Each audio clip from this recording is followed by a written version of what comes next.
Chris Hinshaw, you probably know from like aerobic capacity, came into CrossFit, and with minimal doses, he significantly improved the endurance of athletes like Jason Kliepa, like Rich Froning. How did he do it? Not by adding some like new fancy training protocol or workout plan. He simply filled a hole in their physiology. He found a hole and he filled it. Jason and Rich were unacceptably bad at sustainable cyclical work, and Chris just helped them address that limiter. Nasal breathing does the same thing for a lot of athletes. It simply fills a hole in their physiology. If you are mouth breathing all the time, that's a dysfunctional motor pattern. The simplest way to fix it? Shut your mouth.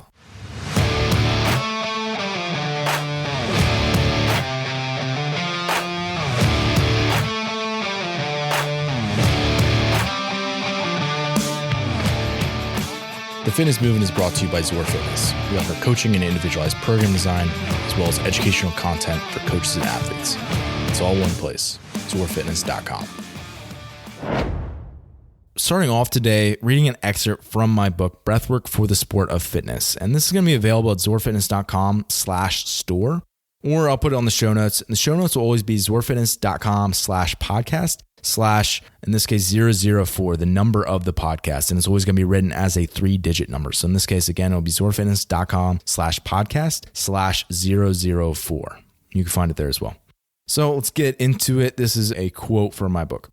Belly and nasal breathing help an athlete stay calm prior to competition, stay sustainable and relaxed during a low intensity effort, and help return an athlete to a state of homeostasis after a workout quickly, which accelerates recovery. Belly and nasal breathing are natural patterns. Think back to how a baby breathes. Walking around breathing up in your chest with your mouth hanging open isn't natural. The vast majority of the time, 98 to 99%, you should be nasal breathing. During sleep, your daily activities and chores, your desk job, etc. The 1 to 2% applies to when you are in a high stress environment, such as maximal exercise. Think about nasal breathing like drinking pure filtered water. Mouth breathing, on the other hand, is like drinking water straight from a pond. When you draw air in through your nose, the hair-like villi work as a filter to catch particles. As air passes through the nasal passage, it is moisturized and warmed. As air continues its journey, mucus catches many of the other smaller particles. The nasal cavity is filled with nerve endings, and some of these activate the parasympathetic branch of your nervous system via the vagus nerve.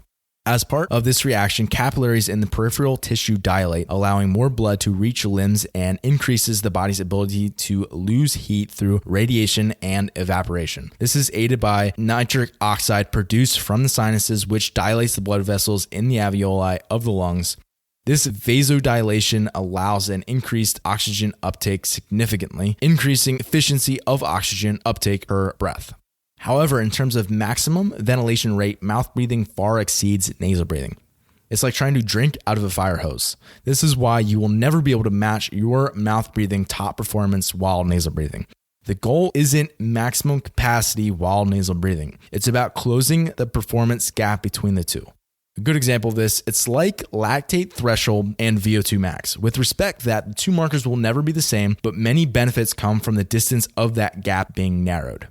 It's not just about physiology, it's also about learning. An athlete must be able to control their body as a system and know how it responds to different stressors. Most athletes aren't, quote, literate nasal breathers. They don't understand it as a tool. In my experience, both as an athlete and as a coach, most people start moving and immediately start mouth breathing. Even when the metabolic demands of a workout are low, the mouth starts hanging wide open. It's simple. Are you mouth breathing in your warm-up? Warm-ups are not maximal. Shut your mouth. Breathing this way is a dysfunctional motor pattern, no different than a butt wink in your squat, an early pull in your clean, or a heel strike in your run gait. Dysfunctional motor patterns need to be fixed or there will be consequences. The consequences might be subtle and take place years down the road, or they might take you out of commission for a season at a time. You can probably be an elite CrossFit athlete and heel strike when you run. There's evidence of that. You can also probably be a CrossFit Games competitor and always mouth breathe during exercise. It's the difference between acceptable and optimal. Good athletes spend the time it takes for the 1% improvement. Gold athletes spend the time it takes for the 0.1% improvement. End quote. So if you caught it in there, one of the things that was in that was dilating peripheral capillaries when you're nasal breathing. So that's the tiny blood vessels that deliver food, essentially fuel, substrate to your cells and actually remove waste those are opening up more as you're nasal breathing or belly breathing. And a lot of those have kind of crossover benefit here. But realize that the opposite is true. Like you'll shut down blood flow. The capillaries themselves will close if you aren't breathing effectively. If your respiratory muscles become fatigued, your body will actually restrict blood flow and shut down blood flow to your limbs. And this is a term called metaboreflex. Let's talk about that for a second. I know it's a big word, but why? Why is your body redirecting blood away from your limbs when your respiratory muscles become fatigued? It's the same reason why your body shuts down blood flow to your limbs when it's cold outside and you get cold, like your hands and feet get numb. It's a survival mechanism. You're prioritizing the critical systems of your body. If you stop breathing, if your heart stops pumping, if your CNS shuts down, you're donezo. Like you're going to die if any of those systems stop working. So your body prioritizes them in what it perceives as a survival setting, something where you are having a threat come onto you. And this is exactly what's happening at maximal exercise. We're having a sympathetic nervous system response. That's fight or flight response. So what does it actually mean when we're restricting blood flow? It means vasoconstriction. It means that the smooth muscle tissue in your arterial walls is shutting down those capillaries. It's a way to shunt blood flow away from certain areas of your body. It's redirecting blood flow away from the surface of your body so that if you get a flesh wound, that's the whole point of like fight or flight. If you got injured in this environment, you're not going to bleed out. If you bleed out, you're going to die. So your body is protecting you from that. It's just one of the mechanisms that happens during fight or flight and during the sympathetic nervous system response. And when we're talking about restricting blood flow, it's literally you're shunting blood flow away from certain areas of your body because you shut down those areas. And then the other question I kind of want to answer is what causes your respiratory muscles to fatigue? Well, number one, it'd be fast and deep ventilation. So we can think of powerful efforts at moderate duration. So basically every CrossFit workout ever. And then two, when you are using them in dual roles, when you're using your respiratory muscles for two different things. So in this case, breathing and moving. I actually wrote an article on this. I'll link to it in the show notes. zorfitness.com/podcast/004. Just a really kind of brief on that. My article that I wrote is essentially when you breathe and when you move, your respiratory muscles can, during certain movements, do both those roles where they obviously help you exchange air and gas and help you ventilate, but they also help you actually move and create physical movement that you can like moving your body or moving an external load. And when those happen, when there's conflicting roles, when you have to both breathe and move during those times, that is when you really start to ramp up fatigue. So basically, CrossFit style workouts, Metcons, dynamic contractions, all those sort of scenarios are going to demand way more of your breath. If you didn't know that already, I feel like everyone's pretty intuitive that they feel like, yeah, okay, I get out of breath during workouts. It's obvious, which is true. It's a very intuitive thing.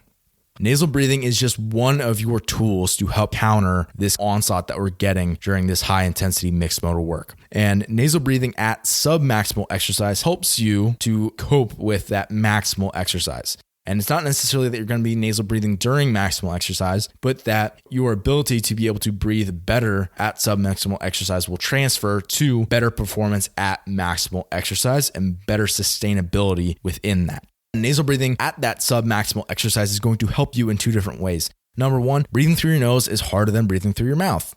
Wow, another fun fact. Your mouth is literally bigger than your nostrils. Look how big your mouth is. Look how big your nostrils are. Your nostrils are much smaller. So it is more difficult and it takes more energy and more strength from your respiratory muscles to pull air in. It's like wearing one of those airflow restriction masks. So it's more difficult to get air in. At submaximal exercise, this helps train you to have stronger respiratory muscles.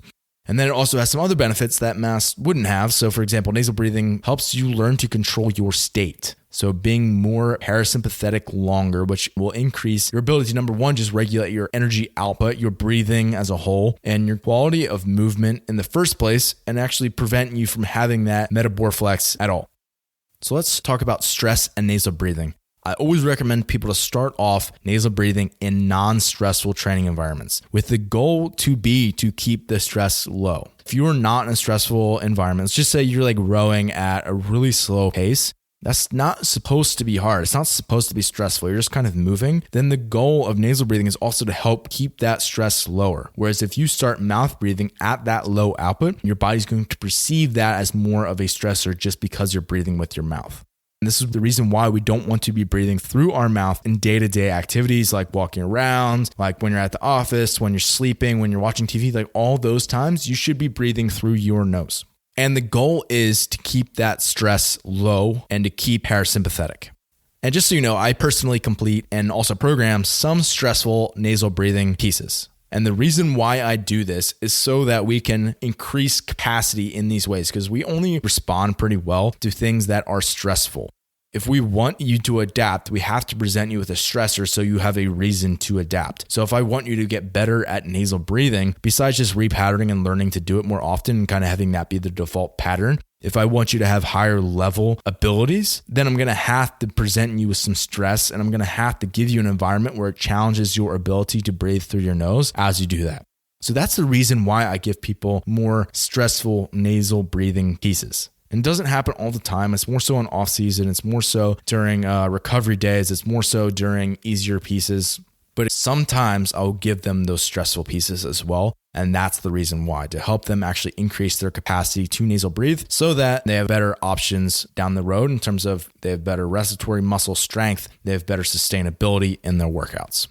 So one of the questions that I find people really don't ask me a lot, which I almost get frustrated with, is when should you not nasal breathe? Is there a time that you should not be doing it? Yes, absolutely. There's times where number one, you're not going to be able to nasal breathe. And number two, it's going to inhibit your performance if you try to nasal breathe during that. So number one would just be like competition in general, especially during like max effort pieces. I just think of like traditional kind of CrossFit workout in a competition setting. For the majority of that time, I'm not going to say universally, but for the majority of those scenarios, you don't want to be nasal breathing during that. Also say like most scenario, like if you're lifting to a max or really heavy, then it's basically stopping you from shifting states to a more sympathetic state. And that's something that you actually want to do in a max lifting environment, especially if sustainability isn't as much of a concern. You want to go towards lifting maximal loads, then go towards the sympathetic, go to that stress, go to fight or flight, because that's going to help you to actually be able to lift those max loads. 2, dynamic mixed modal work at high efforts. So this would just be like your traditional CrossFit workouts that you want to prioritize the work and the total output over your maybe learning curve or sustainability or anything like that. And for the most part, people aren't able to actually nasal breathe during this. And it's just something that is super common. And it's not necessarily something to avoid, but at lower level activities, start to incorporate more of those pieces so that you're able to create sustainability and stay ahead of your breathing in that kind of mixed modal dynamic setting. And then lastly, I don't think you should be nasal breathing during important high effort pieces. This is going to happen more in competition prep and obviously actual competition than it will in off season and when you're prioritizing other areas. But if you have a piece that you're like, this is my engine piece of the day and I just really want to focus on this and hammer this as hard as I can, well then you're capping yourself and you're limiting your ability to produce max output if you're not breathing through your mouth. So just so you know, there is a little bit of debate within the community. And anytime there's a debate, you probably shouldn't be, in general, I'm generalizing here, but you shouldn't be on the far end of either side. So for example, the high intensity, low intensity thing for like working out. Imagine if you were on the far end of either one of those where you're super high intensity all the time.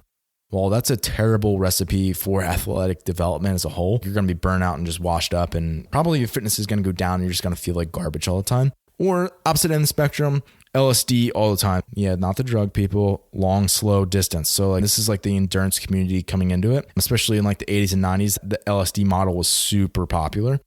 Another way to think of it would be like less low intensity, steady state, whereas most of your work that you're doing is really kind of a low grade. You're just trying to accumulate as much mileage or volume or however you want to think about it as possible. Another recipe to be just broken and not develop well as an athlete. Either end of those spectrums aren't very smart. They're not very intelligent ways to go about your training. And it's just a really poor model for athletic development as a whole. Likewise, if you nasal breathe all the time, don't breathe through your nose, that's a poor model for athletic development. There's going to be things that you need to breathe through your mouth for, and you should allow yourself to do that. Likewise, someone who says nasal breathing has no utility at all for the athlete, blah, blah, blah. It's the exact same thing. It's a far end of the spectrum to say that a tool has no utility at all. It's just, again, a really poor model for athletic development. So if we think about it in that way, where can we kind of go to the middle ground where we realize these things have value, and to be able to put that into a system, like an overall athlete's picture of what their lifestyle looks like and what their training looks like within the context How can we start to prescribe nasal breathing in a way that helps promote that athlete's development? Then what are we going to be doing? Most of the time, especially in lifestyle and low-level activity, you should be nasal breathing. When it comes time to throw down, transition into a system sympathetic that allows you to express your capacity maximally, then don't be nasal breathing. I think oftentimes we make these things too complicated relative to what they need to be. Okay, so another question I get a lot is from beginners, and it's just, where do I start? The places that I recommend, if you're someone who's a beginner, you haven't been nasal breathing a lot, or you haven't necessarily been paying attention to it a lot, this is where I recommend starting. Number one, during your aerobic warm-up. So just thermogenic, cyclical, jump on the bike for 5 minutes before class, that sort of environment. Or start off class with a 1K, breathe through your nose. Take your time. You want to have low-level output anyway. You're kind of transitioning from a period of rest to a period of high work. That transition should be nice and steady and segmented. Nasal breathing is a great time to incorporate that there. Next would just be cyclical movements, because cyclical movements, it's easier to focus on your breathing versus gymnastics versus weightlifting. And cyclical movements where you're at an easier output is a good time to do this. If you're rowing, biking, running, double unders, all of those are great examples of when you should be, or you at least can start to incorporate nasal breathing. Next, it seems like it's the same, but it's not the same. Easy aerobic work. So basically things that are not stressful. So this doesn't even necessarily have to be in the gym. I mean, it could be if you're doing yard work, if you're push mowing your yard, nasal breathing, that's a great place to start. Start in your life, start in your lifestyle. Those activities, the low-level activities, is a great time to do it. It could be just during easier pieces on recovery days. This can be mixed motor work, but it's lighter, it's easier, it's maybe a little bit less dynamic. Things where you can nasal breathe with not relative ease, but it's not super stressful to you. Other scenarios, beginning of long workouts. So if you're doing Murph, the first mile would be a great time to do nasal breathing because it's helping you to stay relaxed. It's actually muting your output just a hair. And that's a good thing at the beginning of a really long workout. You don't want to go out too hot. You don't want to blow up early in that workout. So if you nasal breathe during the first X percent of that workout, maybe it's 20, 30, 40% of that workout, then it's just allowing you to be more sustainable for longer in that workout. And then eventually you can transition back to mouth breathing, and that'll be very appropriate at that time.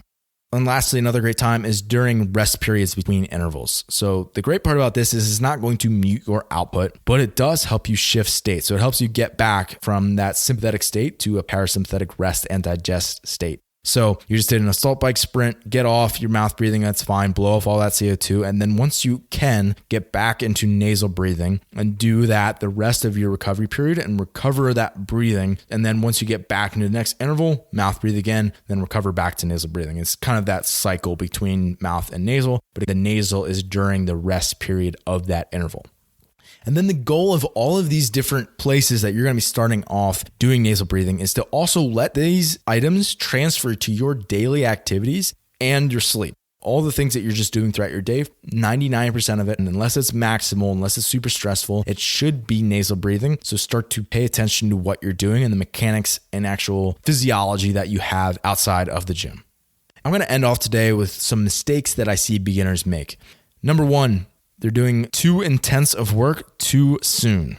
So if you feel like you're suffocating, then you're clearly not parasympathetic. So if you feel like, oh my gosh, I feel like I'm going to pass out breathing through my nose because it's that stressful to you, you've built up way too quickly. You need to be starting with things that are less stressful and building into more stressful environments. Just to say you're on the bike, start slower than you think, start at a low wattage and just slowly start to build into it over the course of several minutes rather than try to get into it right away and then try to survive that onslaught of CO2 that you get. Mistake number two that I see athletes make a lot is taping their mouths. And while I think this is kind of easy to post on social media and it looks cool and it's extreme like CrossFit is and everybody loves that part of it, like ripping your hands and everything else, people love posting about that and I get mad about it sometimes. But it's just kind of a personal thing that I don't like when athletes tape their mouths because the whole point of this is that you are able to control your own physiology. It's also not just about controlling your own physiology, but it's to make certain pieces less stressful. And if you're taping your mouth, that's just kind of a sign to your body that, yeah, I'm suffocating myself to a degree here. And that's not a response that I want from my athlete during a workout, especially if I want it to be less stressful. I don't want them to feel like they're suffocating. I want it to be something that is relaxing, that is sustainable for that athlete. So taping their mouths is kind of a no-no in my mind. So number three, is nasal breathing just during the inhale. So they'll breathe in through their nose and then out through their mouth. And the reason why this is a mistake is because think about it. If you're breathing in, only in, and especially if you're doing this with quite a bit of force, like forced air in through your nose and then breathing out through your mouth, you're just sucking all your nasal congestion in. And so it will create just a ton of congestion for that athlete. So when you breathe nasally, do it on both the inhale and the exhale. And it's perfectly normal to have some sort of nasal drip or boogers fly out or like all that kind of stuff when you're starting out, especially. Like it'll probably drop off with time as you do it more and more, but especially as you just start doing this, that's perfectly normal and will happen. But breathe both ways. So both inhale and exhale. My last this isn't as much of a mistake I see beginners make, but more so like a tip. Flare your nostrils. So a lot of people don't flare their nostrils initially. I guess that's a mistake, but flare your nostrils. And this is something that most people maybe don't even think about. They don't even necessarily have a lot of control over, but it's something that ancient breath practices did a lot. They actually would stretch their nostrils. And that can help you actually learn to be able to flare them as well. So that's something that while you're in especially more intense nasal breathing pieces, just start to flare your nostrils, and it's literally making that cavity bigger so that you can take on more air, but yet you can still filter it and get all the benefits that you get from nasal breathing. So after all these reasons, I really hope that you at least consider starting to implement more nasal breathing in your workouts day to day. Thanks for listening today. If you're someone who just started listening to the show, I would encourage you to subscribe so you can stay up to date. If you're someone who's been listening for a while, I would encourage you to rate and review the show. And lastly, the best thing that you can do to support our work is also the best thing that you can do for your performance. And that is by hiring one of our coaches. Until next time, stay the course.